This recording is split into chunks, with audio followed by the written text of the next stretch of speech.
The next 3 days demonstrated to her own complete satisfaction Miss Barth's ability to manage her affairs without extraneous aid. As she sat on the Saturday afternoon on the terrace at Belmont, she smiled at Mrs. Trenner's fear that she might go too fast. If such a warning had ever been needful, the years had taught her a salutary lesson, and she flattered herself that she now knew how to adapt her pace to the object of her pursuit. In the case of Mr. Gryce, she had found it well to flutter ahead, losing herself elusively and luring him on from depth to depth of unconscious intimacy. The surrounding atmosphere was propitious to this scheme of courtship. Miss Trenner, true to her word, had shown no sign of expecting Lily at the bridge table, and had even hinted to the other card players that they were to betray no surprise at her unwonted defection.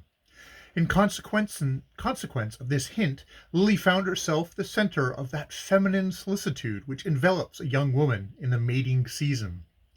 A solicitude was tactically created for her in the crowded existence of Bellomont, and her friends could not have shown a greater readiness for self-effacement had her wooing been adorned with all the attributes of romance. In Lily's set, this conduct implied a sympathetic comprehension of her motives, and Mr. Gryce rose in her esteem as she saw the consideration he inspired. The terrace at Bellomont on a September afternoon was a spot propitious to sentimental musing, and as Mrs. Barth stood leaning against the balustrade above the sunken garden, at a little distance from the animated group about the tea table, she might have been lost in the mazes of an inarticulate happiness. In reality, her thoughts were finding definite utterances in the tranquil recapitulation of the blessings in store for her. From where she stood, she could see them embroidered in the form of Mr. Gryce, who, in a light overcoat and muffler, sat somewhat nervously on the edge of his chair, while Carrie Fisher, with all the energy of eye and gesture with which nature and art had combined to endow her, pressed on him the duty of taking part in the task of municipal reform. Mrs. Fisher's latest hobby was municipal reform. It had been preceded by an equal zeal for socialism, which had in turn replaced an energetic advocacy of Christian Science. Mrs. Fisher was small, fiery, and dramatic, and her hands and eyes were admirable instruments in the service of whatever causes she happened to espouse. She had, however, the fault common in enthusiasts of ignoring any slackness of response on the part of her hearers, and Lily was amused by her unconsciousness of the resistance displayed in every angle of Mr. Gryce's attitude. Lily herself knew that his mind was divided between the dread of catching cold if he remained out of doors too long at that hour, and the fear that, if he retreated to the house, Mrs. Fisher might follow him up with a paper to be signed. Mr. Gryce had a constitutional dislike to what he called committing himself, and tenderly as he cherished his health, he evidently concluded it was safer to stay out of reach of pen and ink till chance released him from Mrs. Fisher's toils. Meanwhile, he cast agonized glances in the direction of Miss Barth, whose only response was to sink into an attitude of more graceful abstraction. She had learned the value of contrast in throwing her charms into relief, and was fully aware of the extent to which Mrs. Fisher's volubility was enhancing her own repose. She was roused from her musings by the approach of her cousin, Jack Stepney, who, at Gwen von Augsburg's side, was returning across the garden from the tennis court. The couple in question were engaged in the same kind of romance in which Lily figured, and the latter felt a certain annoyance in contemplating what seemed to her a caricature of her own situation. Miss van Augsburg was a large girl with flat surfaces and no highlights. Jack Stepney had once said of her that she was as reliable as roast mutton. His own taste was in the line of less solid and more highly seasoned diet, but hunger makes any fare palatable, and there had been times when Mr. Stepney had been reduced to a crust. Lily considered with interest the expression of their faces. The girls turned towards her companions like an empty plate held up to be filled, while the man lounging at her side already betrayed the encroaching boredom which would presently crack the thin veneer of his smile.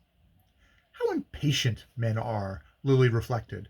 All Jack has to do to get everything he wants is to keep quiet and let that girl marry him, whereas I have to calculate and contrive, and retreat and advance, as if I were going through an intricate dance, where one misstep would throw me hopelessly out of time. As they drew nearer, she was whimsically struck by a kind of family likeness between Miss Van Osburgh and Percy Gryce. There was no resemblance of feature.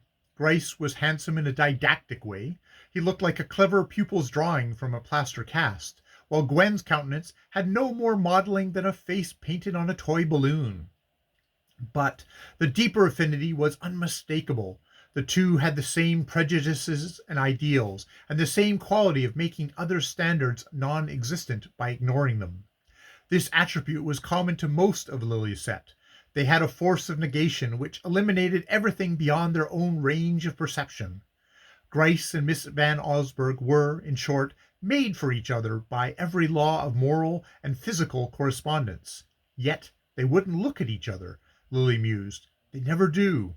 Each of them wants a creature of a different race, of Jack's race and mine, with all sorts of intuitions, sensations, and perceptions that they don't even guess the existence of. They always get what they want. She stood talking with her cousin and Miss Van Osburgh till a slight cloud on the latter's brow advised her that even cousinly amenities were subject to suspicion, and Miss Bart, mindful of the necessity of not exciting enmities at this crucial point of her career, dropped aside while the happy couple proceeded towards the tea-table. Seating herself on the upper step of the terrace, Lily leaned her head against the honeysuckles wreathing the balustrade. The fragrance of the late blossoms seemed an emanation of the tranquil scene, a landscape tutored to the last degree of rural elegance. In the foreground glowed the warm tints of the gardens, beyond the lawn, with its pyramid pale gold maples and velvety firs, sloped pastures dotted with cattle, and through a long glade the river widened like a lake under the silver light of September. Lily did not want to join the circle about the tea-table. They represented the future she had chosen, and she was content with it, but in no haste to anticipate its joys. The certainty that she could marry Percy Gryce when she pleased had lifted a heavy load from her mind, and her money troubles were too recent for their removal not to leave a sense of relief, which a less discerning intelligence might have taken for happiness. Her vulgar cares were at an end. She would be able to arrange her life as she pleased, to soar into that empyrean of security where creditors cannot penetrate. She would have smarter gowns than Judy Trenner, and far, far more jewels than Bertha Dorset. She would be free forever from the shifts, the expediences, the humiliations of the relatively poor. Instead of having to flatter, she would be flattered. Instead of being grateful, she would receive thanks. There were old scores she could pay off as well as old benefits she could return. And she had no doubt as to the extent of her power. She knew that Mr. Gryce was of the small cherry type most inaccessible to impulses and emotions. He had the kind of character in which prudence is a vice, and good advice the most dangerous nourishment. But Lily had known the species before. She was aware that such a guarded nature must find one huge outlet of egoism, and she determined to be to him what his Americana had hitherto been, the one possession in which he took sufficient pride to spend money on it. She knew that this generosity to self is one of the forms of meanness, and she resolved to identify herself with her husband's vanity, that to gratify her wishes would be to him the most exquisite form of self-indulgence. The system might at first necessitate a resort to some of the very shifts and expediences from which she intended it should free her, but she felt sure that in a short time she would be able to play the game in her own way. How should she have distrusted her powers? Her beauty itself was not the mere ephemeral possession it might have been in the hands of inexperience. Her skill in enhancing it, the care she took of it, the use she made of it, seemed to give it a kind of permanence. She felt she could trust it to carry her through to the end. And the end, on the whole, was worthwhile. Life was not the mockery she had thought it 3 days ago. There was room for her, after all, in this crowded, selfish world of pleasure whence, so short a time since, her poverty had seemed to exclude her. These people whom she had ridiculed and yet envied were glad to make a place for her in the charmed circle about which all her desires revolved. They were not as brutal and self-engrossed as she had fancied. Or rather, since it would no longer be necessary to flatter and humor them, that side of their nature became less conspicuous.